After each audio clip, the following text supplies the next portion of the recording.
নামাজের অর্থ জাননি, যাহা হাদিসের বাণী, কলব শুদ্ধ না হইলে নামাজ হবে নি।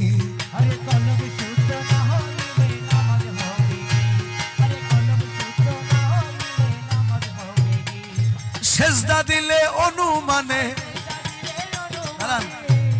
অনুমানে সেজদা কে দিছিল? শয়তান দিছিল, মনে নাই? আল্লাহ বলছে তুমি আদমকে সেজদা করো, সে আল্লাহকে সেজদা করতে রাজি, কিন্তু আদমকে সেজদা করতে। আর এই মক্কেলে বলে মাইজভান্ডারে নাকি পীরকে সেজদা দেয়, তাজিমে সেজদা দেয়। আরে আদমকে যে সেজদা দেয়, আদমকে যে সেজদা দেয় তাহলে সে আল্লাহর হুকুম মানে, আর যে আদমকে সেজদা দেয় না সে তো শয়তানের অনুসারী। কালামে বলছেন সেজদা দিলে অনুমানে, সেজদা দিলে অনুমানে শয়তানি হয় বরাবর। মাইজভান্ডারি নুরি চর